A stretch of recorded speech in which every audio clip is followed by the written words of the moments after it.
Hello, this is the Soul Life Psychology Podcast. I'm Dr. Toni Reilly. Here you'll learn to understand yourself through emotional awareness and soul insight. In episode 1, we spoke about awakening and why you're here. In episode 2, we explored emotional bruises and why certain things that happen hurt more than others and why your reactions make sense. Today, we're talking about patterns, why things keep repeating, why you can be self-aware and still respond in your usual ways and then beat yourself up for doing it again. But it's okay. It's the humanness that makes you repeat. Ease up on yourself. Repetition does not mean that you're stuck. Let's talk about it. Patterns are not proof that you're doing anything wrong. They're evidence that your system learned how to cope. And that learning doesn't disappear the moment that you become aware of them. We're going to go a bit deeper with this. First, let's talk about what people mean when they say patterns. Most people already use this term. They'll say things like, I keep attracting the same person, or I don't know why I always react like this, or I've done the work, so why is this still happening? I should know better, but I still do it. Full disclosure, I've said this so many times, but it can make you feel like a slow learner, but you're not. When people talk about patterns, they usually think it's something that they're meant to stop doing or something to fix, like a tie to break or a feeling to overcome, or an action to take, like, I have to forgive. You don't. We'll cover this fully in another episode. But underneath this barrage of thoughts is usually frustration. You might notice yourself thinking, I already understand this. So why hasn't it changed? And that frustration doesn't mean that you're wrong by any means. It means awareness has arrived. And awareness almost always comes just before change. Patterns don't repeat because you're not learning. They repeat because learning happens in stages. First, it's recognition, or in other words, you become aware of the pattern for the first time. Then there's understanding. The pattern starts to make sense. Then comes choice. What needs altering? Then action. You'll take action for what needs altering. You're not behind. You can't make it happen faster with your mind. That's just logic trying to control a process that is a destined part of your life's mission. You're just in a process. You know that moment, like when you hear yourself react before you chose to, like maybe the same tone, the same withdrawal, the same sharpness, or almost like a punch in the gut. It always happens with someone that you really care about, a partner, a colleague, a family member, a friend. You see it as it's happening. You might even think, here it is again. And still your body follows the same old path. And afterwards you might feel frustrated with yourself. You should have known better. You should have seen it coming. So why didn't you stop it? This is where people turn on themselves. They beat themselves up and they be mean to themselves. We don't want that. They assume awareness should equate to change, but it doesn't. Awareness arrives first, then integration follows later. Repetition in that gap is normal. You're bridging the gap between awareness and integration. And this is often the first moment that people turn on themselves. They confuse repetition with going backwards. But repetition means awareness has arrived and your inner life is not integrated yet, and it's okay. You're okay. In Awake, I speak about recognizing the pattern of overgiving, or more so people-pleasing, like saying yes when you really want to say no, when something inside wants you to step back. You can see it clearly. You know as you're doing it that you're crossing your own boundary. And you might even tell yourself that this is an old pattern and you still follow it. And later you might feel flat or irritated with yourself, maybe disappointed that you didn't stop the behaviour. But this is a bit of a misunderstanding because awareness is not the end point. It's an arrival point. Your psyche needs time to trust a new way of being. And until then, it will repeat what once kept you safe. That repetition is a form of integration. It's the space between knowing and living differently. Let's talk about what patterns actually are. They're a repeated emotional response, and they form when an emotional bruise is poked again and again in similar ways. Patterns aren't random, and they're also not mistakes. They're definitely not failure. Look at patterns as information. They're showing you what feels unsafe or just what's not right for you. So patterns will reveal what you protect in yourself, what you avoid, what you want or need, and what matters most to you emotionally. So a pattern is not something that you consciously choose. It's a destined part of your life experience, and it's a learned emotional response. At some point, you learned how to cope. Maybe it helped you stay connected or feel connected. Maybe it helped you adapt to fit in. And that's why patterns feel automatic as well. They activate this default learned reaction before your logic has time to step in. It actually makes them really efficient. Once a pattern has done its job, it doesn't disappear instantly. It waits for awareness. Then awareness creates choice. Once you make a choice, you can take action. Think of a moment when your tone changed before you even realize it has. It could look like withdrawing. It might happen within a conversation. Someone says something pretty ordinary, really, and instantly you feel pulled in, and you might hear yourself respond shorter than you want to. Maybe you feel your chest tighten or that punch feeling. Your attention moves from where it was focused, and it all happens so fast. You start to think or go within, but it's too fast to respond differently. And you're probably thinking, oops, I did it again. Thanks, Brittany. And you might shut down. Later, you probably get in your head and think, why did I shut down? Why did I pull away? I really wanted to say something. Well, fuck. I want you to know that it's not a mistake, it's efficiency. Look at it differently. Your inner self learned long ago how to protect yourself quickly before words and before thought. And it's just that your system learned to shift into protection mode really fast. From the inside, these patterns feel very personal. From your system's perspective, they're protective. Let's talk about why a pattern doesn't stop just because you become aware of it. Because this is where people get discouraged. They suddenly believe that once they're aware of the pattern, it should stop. So when it doesn't, they might start questioning themselves. And if things like, if I was really aware, this wouldn't still be happening. And if I have done the work, why am I reacting? But awareness doesn't remove the pattern instantly. What it does do, though, is change your relationship with the pattern. You'll start to notice what's happening sooner. You'll reflect more often. You recover faster. And that's called progress. Patterns start to change through repetition with awareness, not through pressure. You don't need that. It's hard enough facing them. And this is where people can lose trust in themselves. Just know that you haven't done anything wrong. You're learning how your system works.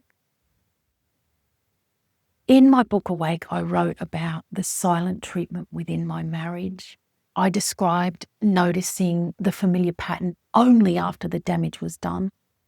Like a conversation ends and I'd feel heavy and the withdrawal would happen, resentment. And at first the recognition came much later, sometimes hours later, sometimes days, and sometimes weeks. But I would replay it and think, there it was again, after I was aware of the shift happening. And the next time I'd notice sooner, mid-conversation maybe, I'd feel the tightening, the urge to pull back or explain myself. I still followed it, but I could see it playing out. And eventually I noticed it was happening, or I noticed it as it was happening. My tone changed, the internal bracing, the moment my energy detached from connection. And this is where people expect the pattern to stop, but it doesn't. Not yet, anyway. The delay between insight and change is all part of the process. It's awareness doing its job, and that is how change happens. This is integration in moment. In episode 2, we talked about bruises, and now I want to talk to you about how bruises and patterns work together. Bruises are the emotional imprint, and patterns are how that imprint expresses itself in life. Here are some examples. The rejection bruise leads to withdrawal, like the silent treatment, and not saying what you need, or not saying your opinion.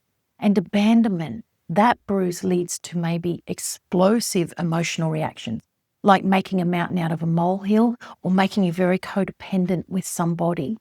And a betrayal bruise leads to control and self-reliance.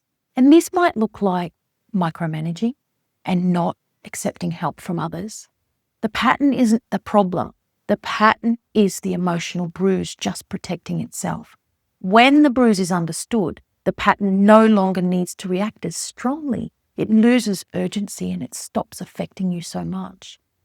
This is why I say, own your past so it stops owning you, because bruises and patterns start when you're a child. I'm going to give you an example from my childhood. When I was 5 in the first grade, we were in line and the teacher told us to hold hands with the little kid next to us, and the girl next to me said to me, "I don't like you. You've got a boy's name." And she wouldn't hold my hand. Then the little boy that I reached out to, the next in line, flicked my hand away and I was gutted. This impact was the beginning of the bruise of humiliation for me. And I did feel ashamed of myself that they didn't like me.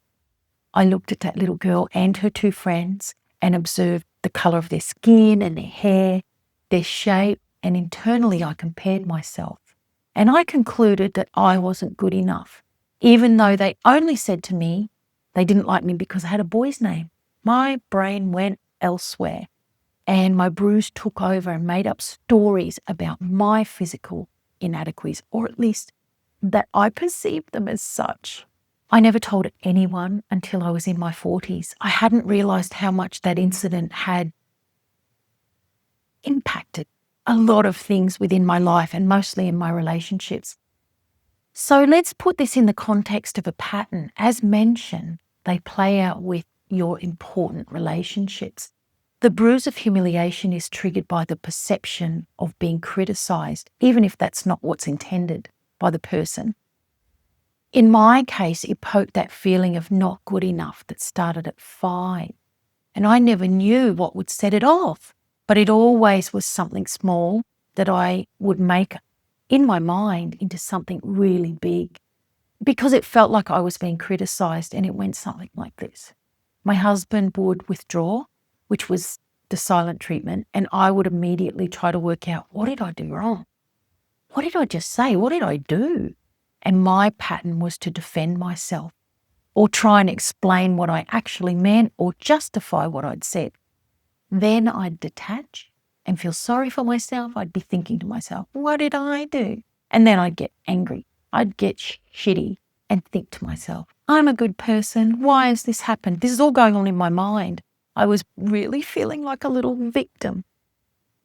Eventually, it would ease up, usually within a day or 2, and we would start talking again.